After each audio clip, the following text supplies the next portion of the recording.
What happens when a small side hustle turns into something much bigger? So me and this friend got into it, and what started out as this little side hustle to kind of fill in the income gap.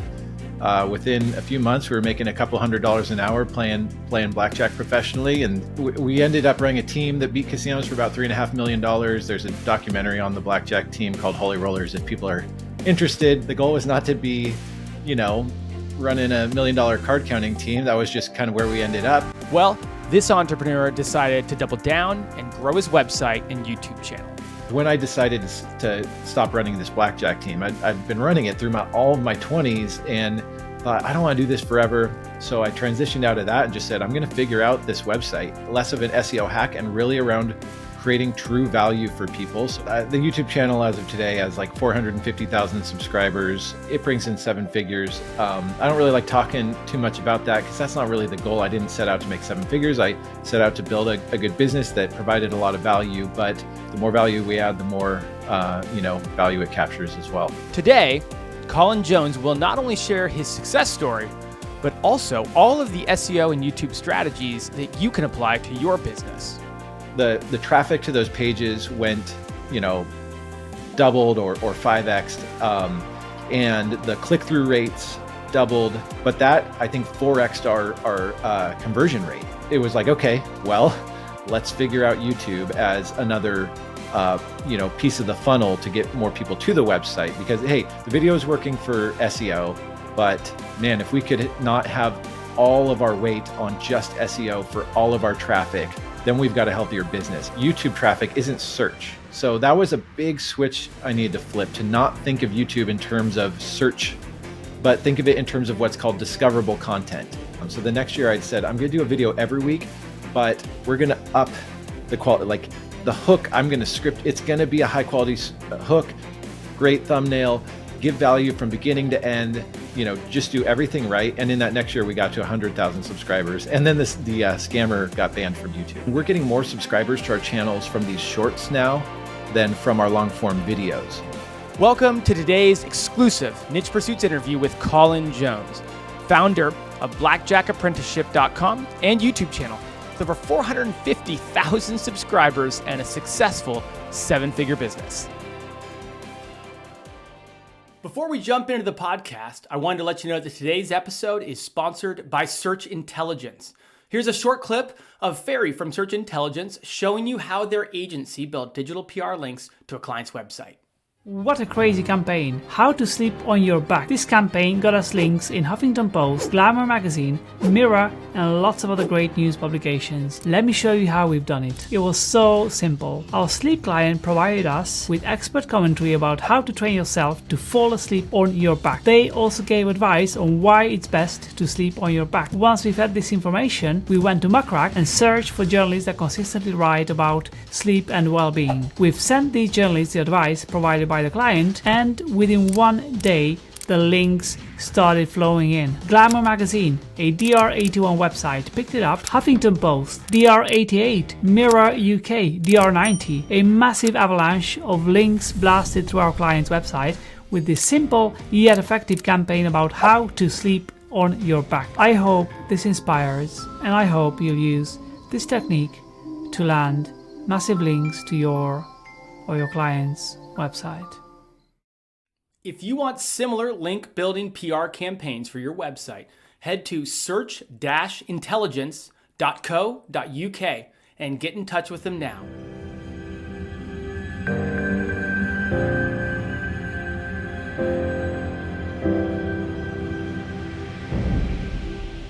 All right, welcome back to the Niche Pursuits podcast. My name is Jared Bauman. Today we are joined by Colin Jones with Blackjack Apprenticeship. Colin, welcome. Thanks for having me. I'm excited for today's conversation. We are talking about your website, but really more from the perspective of video. And video is a topic that we dance around so much here on the podcast, but we haven't had a video-centric, a video-focused interview in quite a while that I can remember. So welcome on board. I can't wait for you to educate us here today. Yeah, happy to share whatever is helpful.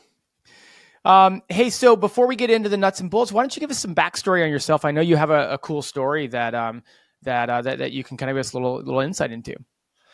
Yeah, the backstory is I graduated from college with a math degree and was waiting tables at Red Robin. And a friend mentioned that he was reading a book on card counting and loaned the book to me. And it was written by a PhD in mathematics. It all seemed to make sense. And I thought I could probably do this. I live in the Seattle area where there's tribal casinos and these little mom and pop casinos. And so me and this friend got into it. And what started out as this little side hustle to kind of fill in the income gap. Within a few months, we were making a couple $100s an hour playing blackjack professionally, and that turned into doing that. We ended up running a team that beat casinos for about $3.5 million. There's a documentary on the blackjack team called Holy Rollers if people are interested. But that was not the goal. The goal was not to be, running $1 million card counting team. That was just kind of where we ended up. And we were trying other business models the whole time, from little e-commerce websites back in 2005. We started our first e-commerce and those failed, and we tried other things. And somewhere along the line, it was like, you know what? We're really good at teaching people card counting. What if we make a website about that? And that's how Blackjack Apprenticeship started back in 2008. And that's been my main gig kind of, I started taking it seriously over a decade ago, and that's been what I've been doing. Are you still heading into the casinos and, kind of rolling out with $100 an hour, a couple $100, a couple million? You know what? Yeah, I've got 6 kids. I like working from home, but I do find myself around casinos here and there. And yeah, I wouldn't go into a casino if I wasn't expecting to generate at least $100 an hour for my time. I mean, there's also a very popular movie, right? I can't remember the name of it. I should have looked it up before we 21. started. 21, that's the one. Yeah. I mean, I have to say, I was a math major in college. So, watching that movie certainly got my wheels spinning and got me really excited. I never did anything with it, but I felt the same kind of like, I feel like I could do this, but it's amazing. What was just one really like hilarious story that comes out of all your card counting days and all the kind of experiences you have? Oh, one story. I don't know if I could think of.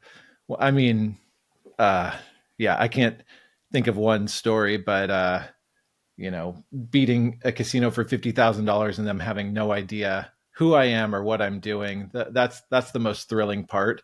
Mm-hmm. But I've been, asked to leave countless casinos, bumped into celebrities like Mike Tyson or some of the Los Angeles Lakers in high limits rooms. Those are some of the fun, thrilling things. But then it's also like, they're the awful parts of it, getting thrown out of my hotel room in the middle of the night because the casino finally figured out who I was and what I was doing. And I don't know. That's what comes to mind. Yeah. Well, we can transition from the thrilling to what probably most wouldn't consider an adrenaline rush, which is building an online brand, but thrilling in a different way, I suppose you could say. You started the website in 2008. Like, maybe just give us some timeline in terms of where that was with what you were actually doing at the time. Was this something that you just started to have like a landing page, or was this, when you started in 2008, really becoming your sole focus of where you wanted to put your time and energy? So we had friends that were in the e-commerce space. A friend of ours, he had started like the #1 fan site for Tolkien. And this was like before Lord of the Rings movies came out. Oh boy. And so that led him into SEO because he was just a Tolkien fan, started a website. And then before he knew it, he was making a killing, as an e-commerce guy in the early 2000s. So he was a good friend of ours. And he was like, oh yeah, you could do this sort of membership site around your stuff. And they kind of showed us a simple path. Well, we wanted to have it ready for 21, the movie, which came out in 2008. And we barely did. We had it up there and it was, pretty simple, but it was not our main thing. It just was sort of, we were trying these side hustles because we knew we didn't want to be in and beating casinos, full time forever. It was about 4 or 5 years later is when I decided to stop running this blackjack team. I'd been running it through all of my 20s and thought, I don't want to do this forever. So I transitioned out of that and just said, I'm going to figure out this website. I had a couple other e-commerce sites. And so I was working on those too, but this was the one that really, had a brand behind it, to be honest. That was when Penguin and Panda came out. Yeah. The other way, I had a website that I was making a few $1,000s a month off of selling shower curtains. It was like it was just like total niche, And then Panda and Penguin come out and the thing went to making $0 a month. Whereas Blackjack Apprenticeship, it was a brand. It started as a brand. And so that was the one that, was less of kind of a hack and less of an SEO hack and really around creating true value for people. So of course that was the one that, was a real business.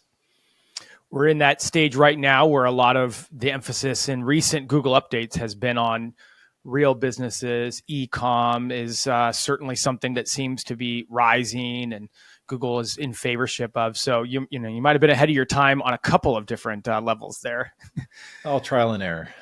Fair enough. Hey, so let's talk about how you grew the website to where it is and the brand. I know we got a lot of video topics we're going to get into. Maybe I always like to ask people before we get into some of the nuts and bolts, like, can you tell us a little bit about where, the brand or the website is at today, whether it's videos and traffic, whether it's earnings as a collective whole, whether it's the website you want to do, but just to give people an idea of the scope that we're talking about as we kind of proceed to the rest of the conversation. Yeah, I should really know our numbers better, but the YouTube channel as of today has like 450,000 subscribers. The website is really strong on traffic. I don't even know what it is, but anyway, I could look it up, but good traffic. I really worked on SEO for those first 4 or 5 years, but have really primarily focused on video since then. As far as earnings, it brings in 7 figures. I don't really like talking too much about that because that's not really the goal. I didn't set out to make 7 figures. I set out to build a good business that provided a lot of value, but the more value we add, the more, value it captures as well. Yeah, no, that's plenty. I think hearing 450,000 subscribers puts your video chops in perspective. And, the website as a business, you're generating quite a bit. So I think it just gives people the ability to kind of hear what you're saying. And from someone who started in 2008, who didn't have a clue what they were doing with all this stuff, now to see where it is today, like there's a lot of value we'll get out of hearing about your journey. I think the premise of the conversation today, at least what I know, and tell me if I'm wrong, but like basically you turn to video and high quality videos as an effort to boost SEO, like especially around your landing pages, and you started getting a good feedback loop. Like, when did you approach your website from that perspective? When was that first started? And maybe walk us through some of the details that went into those first few videos. Yeah. So like I said, I really focused on SEO. We had a YouTube channel from the very beginning. And we actually got lucky when 21 the movie came out. We got lucky with the number one video for how to count cards. But for anyone that knows YouTube, you can get lucky with a video and it's just going to die off over time if you don't continually kind of stay in YouTube's good graces as far as providing quality content regularly. So that died off and I didn't know how to replicate it. We tried some other videos, but we didn't know what we'd done right there. And we definitely weren't repeating it. So I focused on SEO. It felt like what I could wrap my head around and control, just creating, maybe we wanted to rank for how to count cards on Google. And I would just kind of skyscraper technique, just say, hey, how am I going to build the very best page on the internet around this? And would do that and then sit back and, keep doing that with page after page. But it reached a point where I was reading about how websites that were adding video to their landing pages were getting better rankings in Google. So I decided, well, let me try some video, not for YouTube, but really just to try to get more traffic to our top landing pages. And I tried it with 2 pages, our How to Count Cards page and our Blackjack Strategy Charts page. Created these 2 videos. And I was lucky that I had a friend that was a former videographer turned 7-figure card counter. And he said, hey, I'll help you, lighting, video. But to be honest, you don't need a videographer to do this. You just need to know how to craft a high quality video, just like you can craft a high quality page for SEO. You craft a high quality video that's going to be compelling from start to finish and call someone to action. So I did that, and it would just, the traffic to those pages went, doubled or 5x'd, and the click-through rates doubled. And that led to saying, okay, well, I did it with these pages. Why don't I do this for the home page, for the sales pages?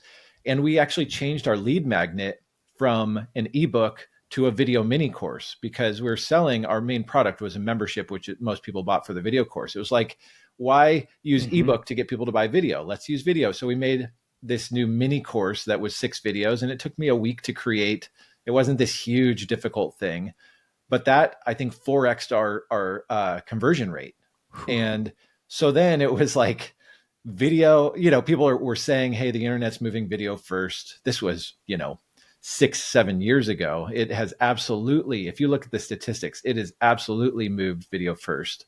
But it was like, okay, well, let's figure out YouTube as another piece of the funnel to get more people to the website, because, hey, the video is working for SEO, but man, if we could not have all of our weight on just SEO for all of our traffic, then we've got a healthier business, not a one-legged stool, but, adding more legs to the stool is the way I was thinking about it.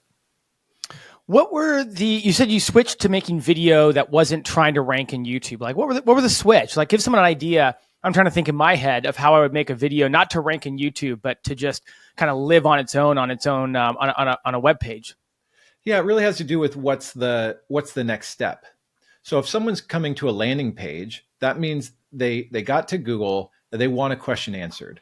So that video should answer the question very well in a way that gets people to know, like, and trust you, and calls them to a very specific action. So if it's the basic strategy charts page, it's saying, hey, hey, here's what basic strategy is. It's the optimal way to play blackjack, blah, blah, blah, blah, blah. And then at the end, to download our chart, click below, or to join our free mini course, click here, whatever the call to action is. YouTube is a different thing. YouTube, most YouTube traffic isn't search. So that was a big switch I needed to flip, to not think of YouTube in terms of search, but think of it in terms of what's called discoverable content. YouTube knows everything about everyone on YouTube. They know what content you're going to like. So as a YouTube creator, you're trying to create content that your audience that doesn't even know about you will like. And so that could be, the 5 most commonly misplayed blackjack hands. Well, that is not about how to count cards. However, I'm going to, from the first second to the last, I'm going to provide as much value as I can that is both entertaining and educational. And the call to action is not the website. It's not to download something. It's to watch another video. That next video will be like, hey, and if you want to learn how to play better, watch our video on basic strategy. And then you get them to watch that video. And then at the end of that, you say, oh, basic strategy is great, but you're not going to beat the game with that. You need to learn how to count cards. Watch our video on how to count cards. So they're two. A website, it's to get people to that next step, which is probably email list, product. Whereas YouTube, the call to action 99% of the time is watch another video. We had somebody else on prior who talked about how for them, the key to unlocking succeeding in YouTube was to really understand the algorithm. And I'm hearing you kind of talk a bit about how, like, hey, calling people to move away from your video isn't necessarily the best move because it pushes the bulk of people away from YouTube, which is not what YouTube wants. Instead, hearing you say, like, no, the call to action should be watch another video. So what other, like, YouTube algorithm type things did you learn in the process of almost making content that wasn't for the algorithm? There's a really great video that Peter McKinnon just put out that is about YouTube strategy, because people are saying, what it's called something like, is YouTube the problem or am I? And in it, the guy that he interviews says, replace the word algorithm with audience. So we're not trying to beat an algorithm. We're trying to reach an audience. And when you really understand that, you say, you know what? My ideal customer is out there. If I create content for them that gets them to watch as much of my content as possible, YouTube's going to find them. They're going to serve them my content. And so, yeah, watch time is really important. You have to trust that not selling is the best thing to do. Right. 90% of the time. The best thing to do is watch time, because how do you tell the algorithm what's good? Well, it's what people watch.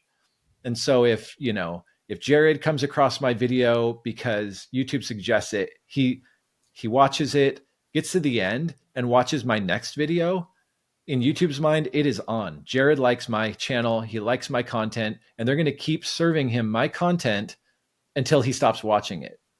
And so that's where you want every video to be give incredible amount of value from first to last second, and really pitch watching another video. And then, the 10% of it can be like, hey, to learn more, you got to go here. But again, that's 10% of your content tops. A lot's made about the first 30 seconds of the video. Is it as important as people make out? And if it is, what keeps people engaged? Yeah. I mean, the first 30 seconds is important, but I'd say every second is important. Meaning, if someone watches the first 30 seconds, but they drop off before you suggest they watch another video, then you're not going to get, that. And that's very common if we're used to writing blog posts or that kind of content, then you summarize at the end. YouTube, you don't summarize. You are teaching, you're giving value immediately up to saying, now watch this video. But yeah, of course, I think of it like movies. Before someone watches a movie, first they might see the movie poster or the thumbnail for a movie on Rotten Tomatoes or whatever it may be. If that thumbnail is not compelling, no one's going to watch the trailer. So that's where YouTube thumbnails are incredibly important. We split test thumbnails all the time. We come up with two very different ideas, like completely different ideas. One might have my face on it. The other might, be a picture of a blackjack table with something that's going to cause intrigue or curiosity. But that's kind of like the movie poster. Yep. But then someone usually then watches the movie trailer, right? Before they go and spend $17 to see a movie. Well, that movie trailer is like the first 30 seconds of a YouTube video. That's where you've got your hook that someone says, oh yeah, the thumbnail and title made me want to watch the first 30 seconds, but that first 30 seconds is where I'm committed to continue watching this video. So that's where you got to deliver the hook that says, why is this going to be of value? What they're going to get out of seeing it. But then you do got to keep giving value all the way to the very end, because people are ADD on YouTube. There's so many other thumbnails to click on and so many things vying for their attention. You've got to be quality from first to last second. I don't know if this is more of a topical roadmap question, or if it's just a straight, topics and brainstorming question. Like, where do you, because you rattled off a couple titles just off the top of your head a few minutes ago. You're like, they're going to watch this and then they'll go to this and they'll go to that. And so you seem to have a really good understanding of like what your audience wants. I'm thinking of the person listening who doesn't really understand what their audience might want on YouTube, who maybe like you, they posted a bunch of videos and one really hit, but they haven't been able to replicate that. But they don't really have an avatar in mind when it comes to their audience, and they're not able to rattle off topics that they might know. Maybe they can do that in their blog, maybe they can do it on their website or about their product. But when it comes to video content, they can't do that. Yeah, I'd say two things. One, if you know your avatar on through your blog or through search traffic, you should know them. You should know it's the same person. It's just your ideal customer. But the reality is, YouTube is the second largest search engine. So that same avatar is also on YouTube. But the second thing I'd say is you can go to YouTube and you can search topics that you think like, oh, well, I wrote blog posts about this. You can find other videos, from other creators that have done well. So it's like if you've got 5 ideas and you search them and you can find, hey, who did this well on YouTube? And then you've got to watch their video. Well, why did it do well? What are they doing right? And kind of reverse engineer. Okay, this is how I could create, in the same way, the skyscraper technique. Totally. You look at the top 10 pages and say, what are they doing right? Well, you can do the same by watching the YouTube videos that have, over 100,000 views or whatever that may be, and figure out what they do right with the title and thumbnail. People don't know this. Mr. Beast has been a part since he was in like high school. Mr. Beast, the number one YouTuber, he's been a part of a group that daily discusses thumbnails and YouTube videos. He's analyzed all the YouTube videos over 100 million views.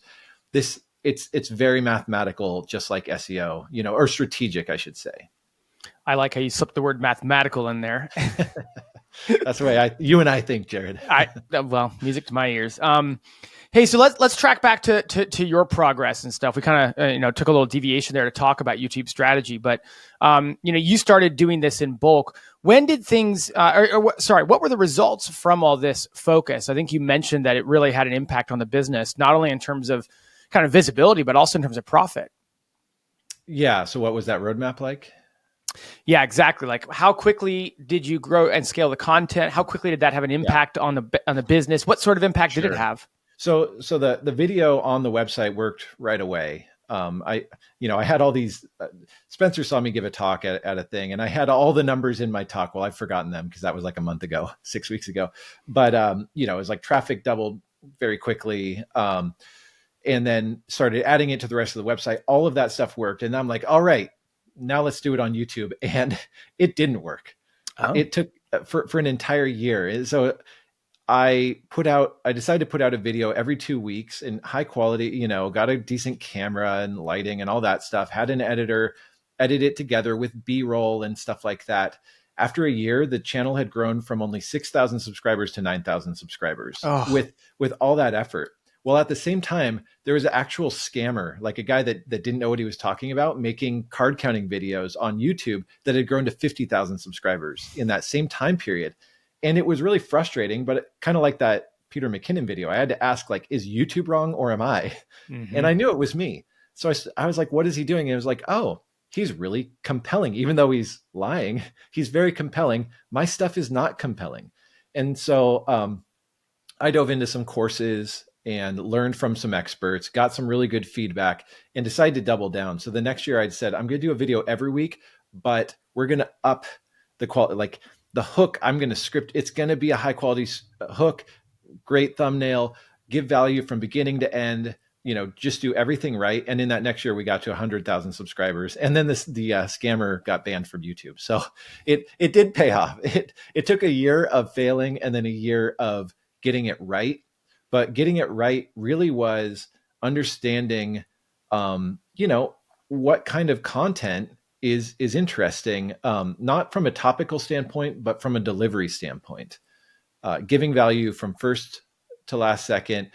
Here's a suggestion. Let's say it's a listicle of 5 things that you're going to talk about, the top 5 misplayed hands in blackjack. I gave that example earlier. Well, I'm not going to say 1, 2, 3, 4, 5. I'm going to say 5, 4, 3, 2, 1, because people want to hear, well, what's the number 1 hand misplayed? Mm-hmm. So I'm going to deliver it in a way where the ending is the climax of the video. And for more, watch this video. It's compelling. There's no filler. There's no rambling, which I'll do if you just ask me a question, I'll ramble. No, I'm going to know my bullet points, and we're going to edit down anything that seems boring, cut it out. And that's going to be the final YouTube video is as much value from first to last second. Hey, just a quick break. I hope you're enjoying the podcast so far. Just a quick reminder that today's episode is sponsored by Search Intelligence. Now, I've got a short clip from Ferry with Search Intelligence showing you how their agency built digital PR links to a client's website. We got 20 links and placements on massive websites such as The Express, Mirror, Daily Record, and many more with a campaign about the pros and cons of popular diets. How about? This is exactly how we've done it. Our client is a very popular fitness client. We have asked them to provide thorough expert commentary about the pros and cons of the most popular diets. Once we have this information, we put this in a nice email and send it out to 15,000, yes, 15,000 journalists from around the world that write about fitness.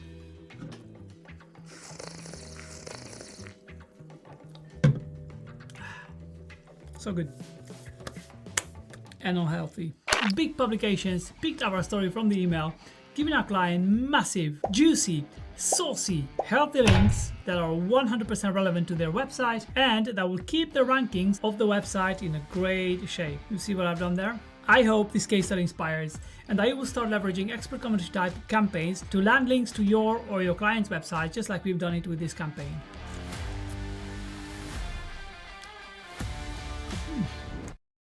Like what you just heard and are looking for similar link building PR campaigns for your website? Just go to search-intelligence.co.uk and get in touch with them today. How did you come up with the topics? I mean, is it, we're used to, if you're a blogger and you're listening, you're used to keyword research, right? And you're used to understanding the different types of keywords. And, we got the big header keywords, the cornerstone style content. We've got the long tail keywords that are less competitive. We've got the different styles. You got the verses and the listicle, like you mentioned. I've talked with people in the past about keyword research, as it were, for YouTube, but how did you go about finding this? And I'm particularly interested in what you did when you realized that it wasn't working very well. You had only 9,000 subscribers, but you had a lot of videos that you'd already completed at that point. Did you scrap those and just start over, remaking it? I'm just curious how you unwound all that. There's no reason to scrap old videos on YouTube. Just leave it there. There's some awful videos I'm embarrassed of. Well, they're still up. Who cares? It's about creating quality content moving forward. But there's a little bit of that, if you've built a website, that the top things people are going to be interested in. Well, those are all YouTube videos, but you have to think of it in terms of, well, what's going to be the most compelling, intriguing title, thumbnail, and way to deliver it. A blog post, people scroll, they see the subheadings. And so they might skip. They're like, okay, I'm going to skip past this. That's the way we read. Video, you don't want that. It's got to be every second needs to be worth watching. So anyway, yeah, your big topics, but I have a Google Doc where I'm just always throwing in ideas in there, whatever it may be. And then I'll pick, okay. And I always batched videos. If I was putting out 4 in a month, I would pick 4 topics, outline 4 topics, film 4 topics all in one day, so that I'm not, filming every week. But yeah, I just have this list. I'd say, okay, well, I got to do 4 videos. What are the 4 that seem to me the most interesting? There's a little bit of thinking with YouTube. You can go a little bit off of your key. So we just did a video about like cheating techniques from dealers. Well, that's not a thing that a card counter is worried about in 2023, but in the 1960s and 70s, it was something you had to worry about. The video, it's not relevant to today's card counter, but it is an awesome, really creative video. Right. So you can go a little off topic as long as it gets people into the funnel that will add value to your ideal customer. But yeah, I just always have a list that I'm adding to and brainstorming and just picking the best topics from it. And some of it's trial and error. Some of our things, people love the videos about backoffs, getting thrown out of casinos. And that sounds intriguing to me, to be honest with you. Yeah. And so we've done quite a few around that, just different. And some people say you could do the same topics every year, just a little bit different angle on it. You don't have to come up, you can't say, well, I created this. We're actually right now, we're looking at some of the videos I filmed 5-6 years ago that didn't do well and saying, hey, how could we do these well now? So I've heard of educational YouTube channels that do the exact same topics every single year. They don't say, hey, I did this a year ago. It's just a new chance to create a really awesome video that's going to, serve their audience. I want to ask you about the actual filming of the videos. And again, I hope this would be helpful for a lot of people listening, because you have a YouTube channel that really, it seems to me, being an outside perspective, you'd want to be maybe filming in a casino a lot, or at least setting up a stage of some sorts. It seems like it's somewhat location specific, right? And again, I'm thinking about a lot of people who are like, I run a finance blog. Like, what do I run a travel blog, but I'm at home when I do. Like, I'm trying to think about these people and trying to get in your head about how important the setup, the makeup, the location, the filming, the actual everything except for what you say in the video is. Yeah, makeup isn't a part of my process. Yeah, there's a really, if people want to understand YouTube, it was Tim Schmoyer from Video Creators that taught me this, but there's a book called Primal Branding, and it gets into the really strong brands, the Nikes, the Patagonias, the Coca-Colas. They're not really just selling tennis shoes or jackets or soft drinks. People are attracted to the brand because of some sort of values and beliefs around it. And even your set, how you film is a part of that primal branding. For me, I would say 90% of my videos are at this blackjack table with the same backdrop and the same lighting. And people come to kind of expect and, know, like, and trust, or it's like, it's the same with Joe Rogan's set. People come to expect it and to feel comfortable there. So, you don't need to change. I actually probably wouldn't change my location all the time unless you are Mr. Beast or Mark Rober or something like that. But B-roll is really huge. Really huge. It's called a visual interrupt. It could be a lower third graphic, so if you're doing a listicle, it could be like number 5, da, da, da, da. It could be adding text at just the right time in the video to emphasize what you're saying, or it could be B-roll. So a few things we've done, there's all sorts of, like iStock photo type websites that have video, video B-roll. And you can sign up for it. You could download any B-roll video you think you would ever use for your channel, and then you could cancel after a month, and do that for 5 different B-roll websites. You could hire a videographer. Videographers are not that expensive, maybe $40-$50 an hour, and say, you know what, I'm going to put together this B-roll list. We did this where it's dealing, hands of blackjack, or we just came up with a list of anything we could ever want. Hired a guy for a day, and it cost, $300 or whatever. And we got slow-mo, 4K B-roll of anything we thought we would ever want. And then we've got that at our disposal for any video we do.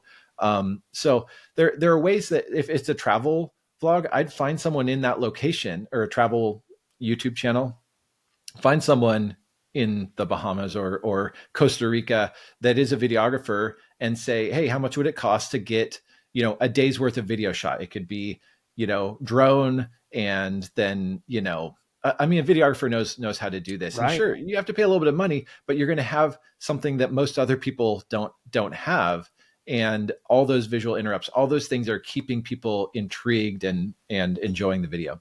So what you're saying is that this podcast interview that's going to go on YouTube pretty much breaks every one of the important facets for YouTube. Podcasts are different. The thumbnail needs to make people know what they're getting into. And if the thumbnail says, hey, oh yeah, this is going to be a long form interview, then people know what to expect for it. And Joe Rogan, he doesn't have all these visual interrupts, but if it's something, it's a different, I guess, kind of totally. content. And I was being tongue in cheek by saying that. I mean, Spencer and I joke all the time that anytime anybody watches a podcast interview for an hour on YouTube, it's such it seems to be anti-YouTube platform in terms of what performs best on YouTube. It does, but if it's an hour long interview and people are watching 30 minutes, that's 30-minute watch time. Yeah, it's a lot. YouTube likes that. Yeah, that's a good point. It'd be better if they watch the entire video, but you're getting 30 minutes of watch time. And we're about 30 minutes in right now, so you got to say something really powerful to keep people around to the end here. Really?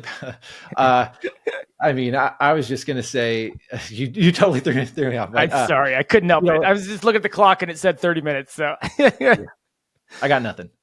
Well, good. I will use that as a transition, because this is my next question.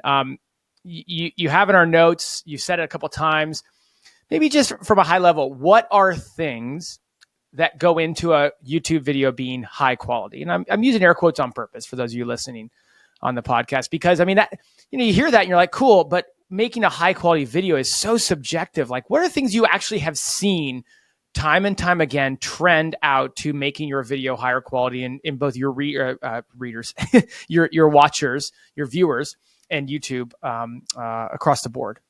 Well, in a similar way that as an SEO, you're obsessed with analytics, as a video creator, you're obsessed with your audience retention graph. The audience retention graph is our Google Analytics of YouTube. You can see where people drop off. I had an editor that I used for a number of years that she was trained by YouTube. She'd go to YouTube's headquarters to learn from them. And she would tell me, stop using the word so. I would start every bullet point with, so if you want to da, da, da. She said, every time you use the word so, your audience retention graph drops. Wow. My point is, as you look at the audience retention graph, you will learn, what am I doing wrong here? Or what am I doing right? another thing is look at other videos. Become a student of YouTube videos. How are videos that you enjoy? They all share these primal branding elements. If you read that book or just read the Cliff's Notes version, have ChatGPT tell you a summary of primal branding, you'll see every successful YouTube channel understands this stuff either intuitively or they've studied it. You could also say, yeah, what thumbnails attract me and why? Then put your own thumbnail. There's a service we use. I don't remember what it is, but it basically is a page of thumbnails, just like you're scrolling through YouTube, and you put yours in the middle of it and you say, does it attract my attention? Because as you're working on the thumbnail, you'll be like, this is great. Then you put it on a page of thumbnails and you're like, mine is very boring. Why would I ever watch that one? So analyze the thumbnails, analyze the hook, and avoid anything that is going to drop off retention. Also, audio quality is more important than video quality. Right. So before I would get an expensive camera, I would get good audio. You know what? The audio I used for years was like a $12 lapel mic on Amazon, but it still was good quality. Lighting is more important than the video camera. Just become a student of it. Just like with SEO, you become a student of what kind of content attracts an audience. Let's talk a little about short form content and also any of the other things that are happening in YouTube nowadays and really in video content in general. So I could rattle off a bunch for you. You grab any of these if you want, tell me about how you're engaging with them and maybe anything that we can learn from.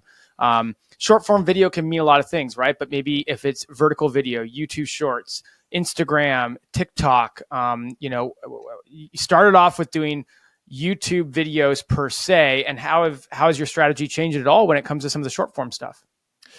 This has been something we just kind of stumbled into this year. And to be honest, the jury's still out on the value of it. But what we started doing, it was actually, a YouTube consultant. She kept saying, try shorts. And I said, well, why? And she's like, well, just try them. So what we started doing is taking sections of our videos that already existed and editing them to be vertical format, putting the text of what I'm saying on, overlaying it on the video, and coming up with a good title and publishing it. The beauty is, if we've got a couple hundred videos at this point, well, then we probably have, 400 or 500 good shorts of content if the content's good. So we started publishing those, and we're getting more subscribers to our channels from these shorts now than from our long form videos. It's been very interesting. It's very little effort. I don't have to come up with a new idea. We've tried using AI to do the grab shorts, and those don't work. So it's actually my editor watching a video and grabbing the couple sections that seem good, coming up with a really good title for it, and then publishing it. We put 2 out a week. It's like Tuesdays and Fridays, we put out a short, and it's really driving, the important thing isn't views, who cares, but it's driving subscribers. Now, for me, the real question is it quality subscribers? Is it subscribers that are my ideal customer that are going to become, buy our membership? And that's where I said the jury's still out, but the amount of subscribers it's driving for its effort is really kind of mind-blowing. Well, perfect segue. So I do want to spend the last bit of time talking about how this drives revenue, because and almost like the catch-22 of all this, I guess I'll use to set the stage for the last part of our conversation. Like, catch-22 is exactly what you said. The more that you succeed on YouTube seems to be directly related to how well you keep people on YouTube, right? Like, your video success and your ongoing channel success has to do with keeping people engaged and bouncing from video to video. But yet, to make money on YouTube, everyone says you got to get them off of YouTube, because the only way to really make money on YouTube is with their ads, and they pay pretty poorly. And I'm guessing you're not here to tell me that you're making all your money on YouTube ads. So how do we navigate videos contributing to our bottom line and contributing to the revenue of our website and our brand and our company, but also still fitting within the way that we succeed on YouTube? Yeah, I mean, really 2 things. One is having a product that is valuable. If the product off YouTube, the product on your website is of value, that if it fills a need that your customer has, that's the most important thing. But the second part is really when I create a video, I'm thinking of my ideal customer. I'm thinking of the people that have come through our training that have made 6-7 figures from card counting. Who is that person before they know about our business? And how do I create content that's speaking to them? And really the goal of YouTube is know, like, and trust. Get them to know who you are. The problem is, before we had a YouTube audience, no one on YouTube knew Blackjack Apprenticeship. But the next step is to get them to like you. And what I've found is that video is like and trust you. Video is far easier to get someone to like and trust you than written word alone. A podcast, they get to spend that time with you. We're like, oh yeah, I like this guy. I trust this guy. I would purchase from this guy. Mm-hmm. That's a lot easier in video than it is with written word alone. And so the goal is to create really good content that's providing value on YouTube. And, I give the hook, and then we got our little intro slide, and I say, hey, I'm Colin from Blackjack Apprenticeship. I've been a card counter for over 15 years, or whatever. I've made over $600,000 counting cards. I ran blackjack teams that beat casinos for roughly $4 million, and now I teach others through Blackjack Apprenticeship. That's it. But people know there's this thing. I'm not saying go to Blackjack Apprenticeship. I'm just in 10 seconds saying who I am, why they should trust me, and I get into giving value. And I trust that over the long haul, that will get people over to the website. There are times where in a video, the best example of what I'm talking about could be in our membership, where if I'm saying, hey, you need to know how much to bet. Well, we have this betting, here's our betting software. I'm not selling it. I'm just letting them know. Or you need to train till you're perfect. So that could be training software, and it's a B-roll of our training software. There are those little things. If it's creating and adding value, I basically never sell. But people know, they know that, I can't say never. I would say 1% of the time I say, if you want to take this really seriously, we have a membership that teaches you soup to nuts, how to become a winning card counter. Watch this video, whatever. But selling is very, very secondary. Trusting that if I provide value and people know that I have a valuable product, they'll make their way over there. Yeah, we talk about it a lot, right? You hear it mentioned a lot, like product market fit, and it almost seems like videos for you are so closely aligned to what you're selling at the end of the day that maybe I would even go a little further than what you said and say you don't need to sell because the fit is so apparent that if someone's ready to make a purchase and they're watching that video, they're so closely aligned that you don't even really need to sell. A subtle mention is all it needs for someone who's ready to kind of pull the trigger. Yeah. And there could be a subtle mention if you do have an ebook or some sort of lead magnet, but I still would have the call to action. You could say we have a lead magnet in the description, but when you get to the end of the video, 90% of the time you want to be calling them to watch another video, and just trust that getting a larger reach, more time with that person will be more valuable than sending them to the website. As tough as it is to not try to send them directly to the website. No, I think you kind of sent around a point that I've been fumbling with my mind for the last hour, right? As we've done this interview, like it just feels more and more that the best sales tactic is almost the anti-sales tactic. And the best strategy you can have is keeping them engaged with your videos on YouTube, keeping them watching, hopefully subscribing, hopefully coming back, hopefully continuing to engage. And during that process, trusting you more so that when they're ready to make that purchase, instead of you kind of giving them an offer, it's more about them then taking the next step forward. Yeah. Yeah. I mean, you could step back and say, what is my business model and how does YouTube fit into it? Again, video, maybe it's not primarily for YouTube. Maybe YouTube is the way to build trust in terms of EEAT. You have a YouTube presence and it proves you're a real authority in this. You're not, just someone playing the SEO game, but figure out how it fits into your model and, kind of how to get people to know that next thing without sending them away from YouTube, because it's how do you get momentum on YouTube if you're constantly sending people away from YouTube? And I got to tell you, Colin, you're a podcast hoster's dream here. You just teed me up again. My next question was going to be to kind of bring it full circle and go back to the website and talk about how you're using these videos on your website. You just kind of teased me there. You have this very successful YouTube channel today. How are you using these videos? Are you embedding them in your content? Are you putting them on product pages? I'm just so curious, like, how are you using all this back now on your website that's also growing very successfully?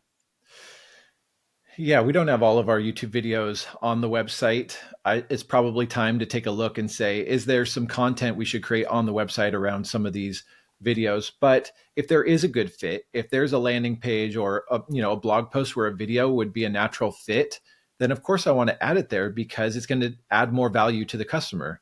It's something like 90% of people say they want more video from brands online. So yeah, if I have a video that can help answer a question as well as written word, I should absolutely put it there. But then I'm going to think about, well, what's the call to action? Maybe I film a different call to action than the YouTube video that's getting them to take a next step on the website, not watch another YouTube video. Right. So I'm going to think through, well, how does this fit in the funnel on the website? And the videos, the sales page videos on our website, those are not for YouTube. Those are, hey, someone's gotten to the website. They're interested in the product. Hey, how do I, let them know the value they're going to get if they sign up for our paid product or whatever it may be.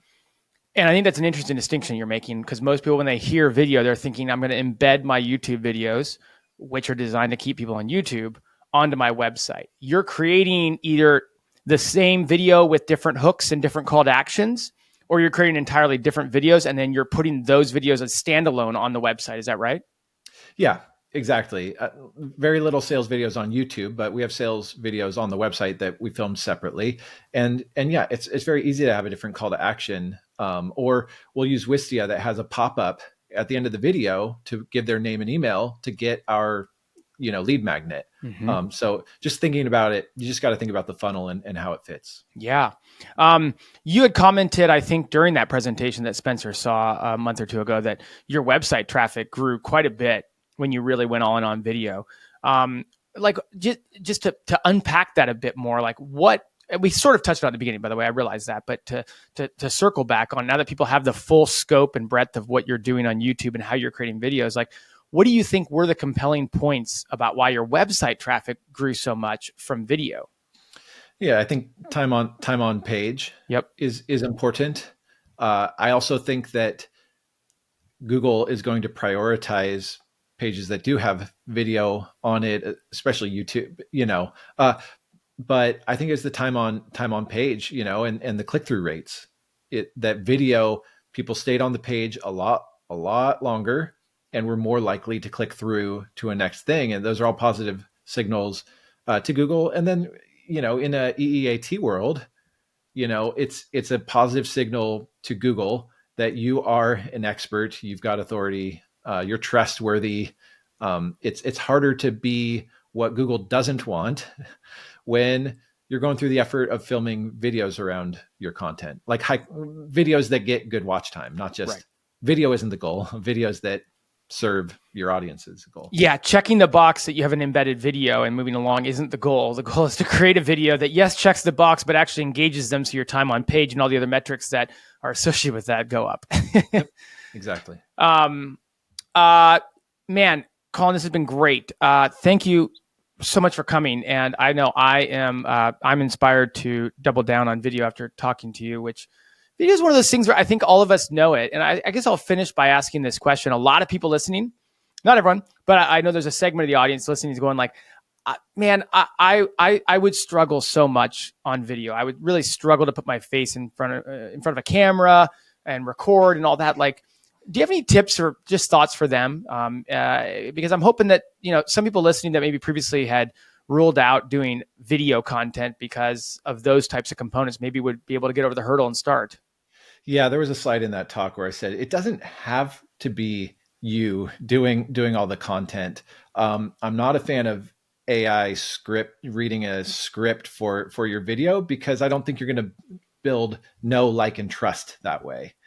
But there's a YouTube channel that I really like where it's the guy for the first 15 seconds and maybe the last 15 seconds where he's setting up, the hook and then the call to action. The rest is all voice narration with awesome B-roll. It's product reviews. And it's like, the hero of the video is the product, not him.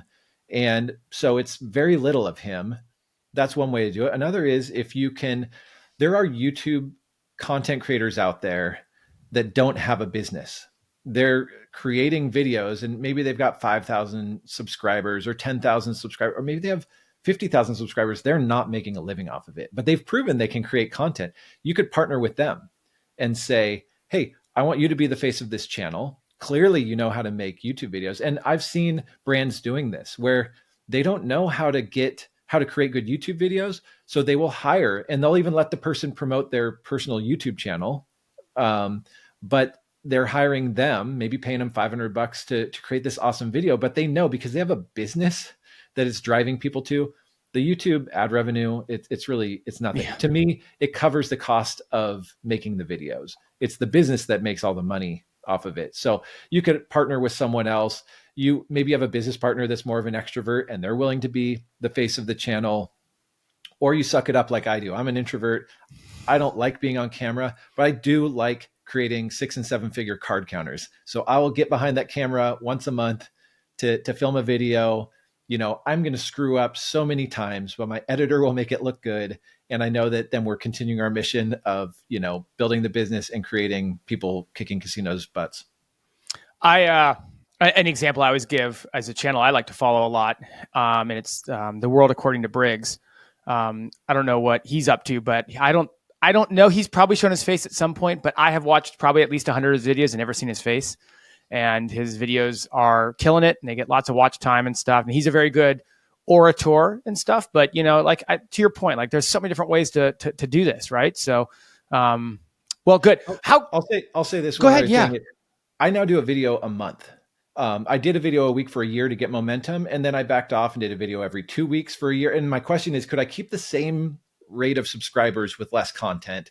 And then after a year of that and saying, hey, we're doing just as well with a video every 2 weeks, I said, can I do a video a month? So there is the whole YouTube burnout thing. But if you get kind of that flywheel, just like with SEO, you know, you get that flywheel going of quality content. Mm-hmm. It's just keeping enough to let YouTube know, hey, you're still engaging people, you're still attracting an audience. And then they'll serve videos that are 5-10 years old if it's high quality content. It's great. Yeah, it's got so much that mimics SEO, you know, in terms of videos that will last, will continue to drive traffic, will continue to live in evergreen format. So certainly there's so many similarities. You just got to nail the production side. It's instead of hiding behind a computer, and I say hiding tongue in cheek, but instead of being behind a computer, you got to get out in front of a camera now. So a little different there. But anyways, Colin, how can people follow along with what you're doing? I mean, I don't know why someone would want to follow along. You could subscribe to our YouTube channel if you want to see how we're pulling it off. It's Blackjack Apprenticeship. I think it's youtube.com/BJA videos. Other than that, you know, unless you're interested in card counting, there's probably no reason to follow along. But hopefully this helps people think of how they could use video to build their niche website. Well, careful, Colin. You might have a couple other math nerds like me out there that will come follow along just for the math side of it. So it's fine with me. Hey, thanks so much. We'll get those in the show notes for you. But Colin, thanks so much. I learned a ton about video. I appreciate you being on board today. Congrats on your success. Appreciate you coming on and sharing. Yeah, thanks for having me. It's a lot of fun. All right, talk soon. Today's episode is sponsored by Search Intelligence.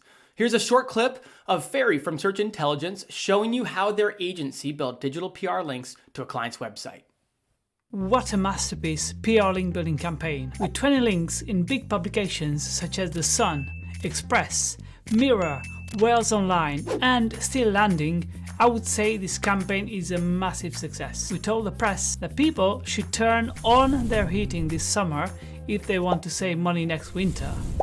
And we landed over 20 links in national and regional UK publications for our boiler client. That's crazy. The campaign hook was pretty clever. It is a known fact, at least in the boiler trade, that if you keep your boiler off for many months, it might rust and it might get you into trouble if you keep it turned off from spring to next winter. We therefore advised the press, with an expert commentary piece, on behalf of our boiler client, that people should turn on their boilers this summer just when the heat wave is in full swing. This way they can avoid a boiler failure next winter and save money. Massive publications picked up our story, including The Sun, Express, Mirror, Wales Online, and a few more dozen publications, giving our client links, lots of links, and lots of happiness hormones. No wonder that so many journalists covered our story, as this headline is a massive link magnet to their audience. This case study highlights the fact that a clever hook can be applied to any insight or story to make a campaign more successful and more compelling to journalists. Can you imagine when people see this headline in the news, "You should turn on your boiler this summer"? There's no way they would not click on it. I would click on it.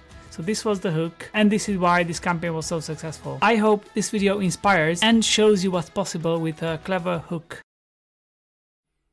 Thanks for joining us today on the podcast. Just a final reminder that it was brought to you by Search Intelligence. And if you're looking for link building PR campaigns for your website, just head over to search-intelligence.co.uk and get in touch with them today. Cheers.